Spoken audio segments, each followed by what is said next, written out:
പിടിച്ചതാ. ഞാൻ AKCP, ഇത് BK ചോത്ര. ഞാൻ ഡയറക്ടർ. ഞാൻ പ്രൊഡ്യൂസർ. അയ്യോ, അപ്പൊ ഇത്രയും ഫ്ലുവന്റ് ആയിട്ട് മലയാളം എങ്ങനെ?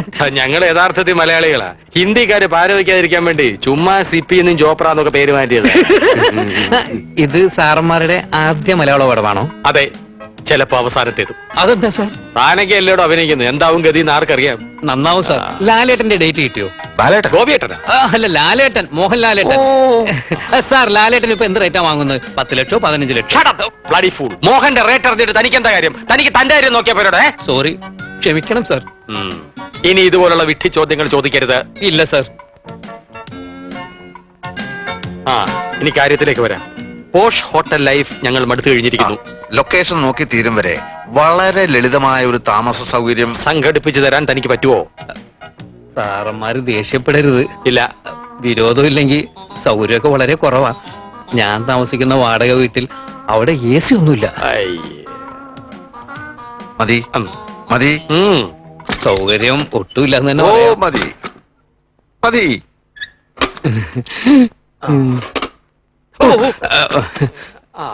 സോറി, ഏത് ടൈപ്പ് ലൊക്കേഷനാണ് സാർ വേണ്ടത്? എല്ലാ ടൈപ്പും വേണ്ടി വരും. പക്ഷെ അതിനു മുമ്പ് താൻ ഞങ്ങൾക്ക് വേണ്ടി മറ്റൊരു കാര്യം ചെയ്യണം. എന്തും ചെയ്യാൻ സാർ. ഞങ്ങളുടെ ദോ ചോറോങ്കി കഹാനിക്ക് വേണ്ടി കുറെ സ്വർണ്ണാഭരണങ്ങൾ വാങ്ങിച്ചു. നായിക നസീമക്ക് ഇടാനായി. സീമയോ? സീമയല്ല, നസീമ. അതൊന്ന് വിൽക്കണം. സ്വർണ്ണക്കടയിൽ കൊടുത്താലൊന്നും ശരിക്കുള്ള വില കിട്ടില്ല. അപ്പൊ ഇവിടെ ചുറ്റുപാടുള്ള വല്ല സ്ത്രീകൾക്കും കൊടുത്താൽ അല്ലേ? അല്ല, ഈ സിനിമയിലെ ആഭരണങ്ങളൊക്കെ ഇമിറ്റേഷൻ അല്ലേ സാർ? പക്ഷെ ഹിന്ദി സിനിമയിൽ ഞങ്ങള് ഒറിജിനൽ ഉപയോഗിക്കും. 19 കോടി മുടക്കുമ്പോ 1.5 ലക്ഷത്തിന് ഒറിജിനൽ സ്വർണം വാങ്ങിക്കുന്നതിന് എന്താണ് പ്രശ്നം? ഇവിടെ അടുത്തൊരു സ്റ്റുഡിയോയിൽ ഒരു മലയാള പടത്തിന്റെ ഷൂട്ടിംഗ് നടക്കുന്നുണ്ടെന്ന് പറയുന്നത് കേട്ട്. അവിടെ കുറെ നടികളും വന്നിട്ടുണ്ട്. അവർക്കാവുമ്പോ ഈ ആഭരണ ഭ്രമവും ഒപ്പം പണം ഉള്ളതിന്റെ പേരില് വിറ്റ വലിയ നഷ്ടമൊന്നും വരൂല. എങ്കിൽ ഉടനെ നമുക്ക് അങ്ങോട്ട് പോവാം. പക്ഷെ എനിക്ക് അവരാരെയും പരിചയമില്ല. ചെന്ന് പരിചയപ്പെടൂ. അല്ല, അവിടെ സ്റ്റെൻഡ് പാർട്ടിപ്പെട്ട ഒരാളെ എനിക്ക് പരിചയമുണ്ട്. സാറന്മാര് ഇവിടെ ഇരിക്കുകയാണെങ്കിൽ ഞാൻ ഉടനെ ചെന്നിട്ട് ഇങ്ങോട്ട് വരാം. അപ്പോ പക്ഷെ കാശില്ല, ബസ് കാശ് ഒന്നും ഇല്ലാണ്ട് ഞാൻ വെറുതെ നടക്കണം. എന്തൊരു ചൂട്, ഭയങ്കര നാറ്റം. നമുക്ക് പുറത്തിരിക്കാം. അയ്യോ,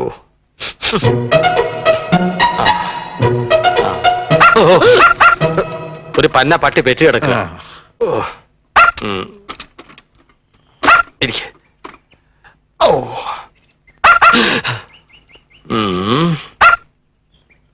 മോഹൻലാൽ എനിക്കൊരു പ്രശ്നമേ അല്ല. എന്റെ കൂടെ പുള്ളി ഒരു സീനിൽ അഭിനയിക്കാമെന്നുണ്ടെങ്കിൽ അടിച്ച് പൊളിക്കാൻ കൈ കൊടുക്കും. നിങ്ങൾ തമ്മിൽ സ്റ്റണ്ട് ഉണ്ട്? കാണുമായിരിക്കും. സ്റ്റണ്ട് ഉണ്ടെങ്കിൽ സൂത്രത്തിൽ ഒരു ഇടി കൊടുത്താൽ മതി. പുതുമുഖം പ്രേമദത്തിന്റെ ഇടിയേറ്റ് മോഹൻലാൽ ആശുപത്രിയിൽ. അങ്ങനെ പത്രത്തിൽ വരും. പെട്ടെന്ന് പേരെടുക്കാം അല്ലേ? നോക്കട്ടെ. പിന്നെ മമ്മൂട്ടി, സുരേഷ് ഗോപി ഇവരെ കൂടെ ഒന്ന് ഒതുക്കിയ പിന്നെ പേടിക്കാനൊന്നുമില്ല. ആഞ്ജനേയ രക്ഷിക്കണേ. പിന്നെ സൂപ്പറായിട്ട് അങ്ങനെ കാര്യമായിട്ട് ആരും ഇല്ല. എല്ലാരും ഒതുക്കാവുന്നേ ഉള്ളൂ.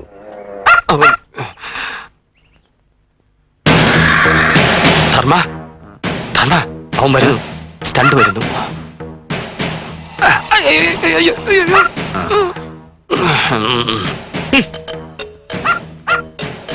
ഇതാണ് സാർമാരെ ഞാൻ പറഞ്ഞ സ്റ്റണ്ട് പാർട്ടി, കുങ്ഫു ഫക്രുദ്ദീൻ. അസ്സലാം വലൈക്കും. സലാം വലൈക്കും. നടിമാരെ കണ്ട് സംസാരിച്ചോ? നമുക്ക് സ്റ്റുഡിയോയിലേക്ക് പോവാം. ഫക്രുദ്ദീൻ ബായിക്ക് ഒരു ആഗ്രഹമുണ്ട് സാർമാരെ. എന്തായത്? അല്ല, ഫക്രുബായി ഇതുവരെ സ്റ്റണ്ട് അസിസ്റ്റന്റ് ആയിരുന്നു. നമ്മുടെ പടത്തിൽ സ്റ്റണ്ട് മാസ്റ്റർ ആയിട്ട് കാശൊന്നും കൊടുക്കണ്ട, എന്തെങ്കിലും തിന്നാൻ കൊടുത്താൽ മതി. എന്റെ കഴിവ് കാണിക്കാൻ ഒരവസരം. തിന്നാനുള്ള അവസരമോ? അല്ല സർ, അഭ്യാസം കാണിക്കാനുള്ള ഒരവസരം. മാസ്റ്ററാക്കാൻ ഞങ്ങൾക്ക് വിരോധമില്ല. പക്ഷെ സ്റ്റണ്ട് ഞങ്ങൾക്ക് ഇഷ്ടപ്പെടണം. 1-2 ഐറ്റംസ് കാണിക്കൂ. ഇപ്പൊ കാണിക്കാം സാർ.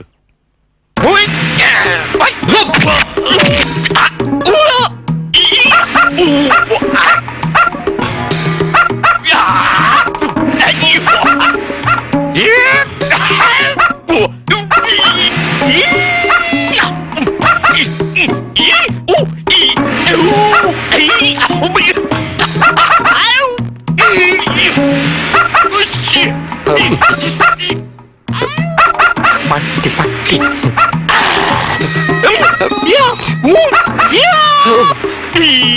മതി മതി മതി.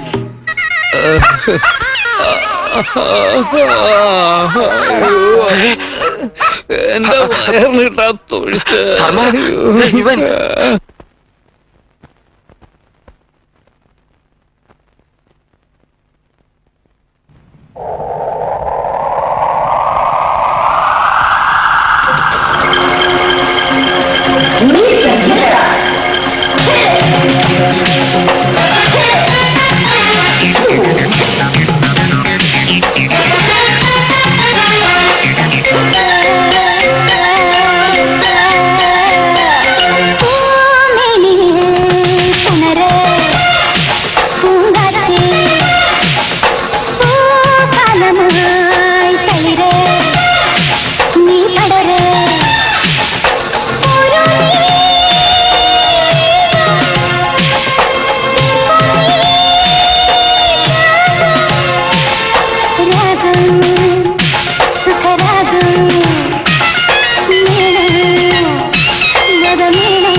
പറഞ്ഞ സമയം കഴിഞ്ഞല്ലോ. ആ കുങ്ഫു ഫക്രുദ്ദീനലിയെ കാണുന്നുമില്ലല്ലോ. എന്തായി മാഷ കാര്യം? പ്രേമദത്തനെ നടിയുടെ അമ്മയുടെ അടുത്തേക്ക് വിട്ടിരിക്കുകയാണ്. അവൻ ആദ്യം ഒന്ന് സംസാരിക്കട്ടെ. സിപ്പി സാർ ഇവിടെ? ഒരു ഹാപ്പി ന്യൂസ്. സിപ്പി സാറ് സൊമാലിയയിൽ നിന്നും വന്ന ഒരു സംഘം പ്രൊഡ്യൂസേഴ്സുമായിട്ട് കോവളത്ത് ഡിസ്കഷന് പോയിരിക്കുകയാണ്. കാര്യങ്ങളൊക്കെ എന്നെ ഏൽപ്പിച്ചിട്ടുണ്ട്. ആഭരണങ്ങൾ എന്റെ കയ്യിലുണ്ട്. സിപ്പി സാർ ഇത്തരം കാര്യങ്ങളൊന്നും ഇടപെടാറില്ല. Is very very busy. ഞാനും നടിയുടെ അമ്മയുടെ അടുത്തുനിന്ന് ചെല്ലട്ടെ. അധിക നേരം പ്രേമദത്തിന് അവിടെ ഇരുത്താൻ പറ്റില്ല. സമയം കളയാതെ ചോപ്ര സാർ ഫ്ലോറിനകത്ത് പോയി ഷൂട്ടിംഗ് കാണണം. എന്ത് ഷൂട്ടിംഗ്? ഞാൻ കാണാത്ത ഷൂട്ടിങ്ങോ? ശരി, സമയം കളയാതെ വേഗം പോയിട്ട് വരൂ. ഇതെന്തോന്ന് ജന്മം. ഡാൻസ് എങ്കിലും കാണാം.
ശീതള തുരവിള ശയ്യയിലുണരാം പുണരാം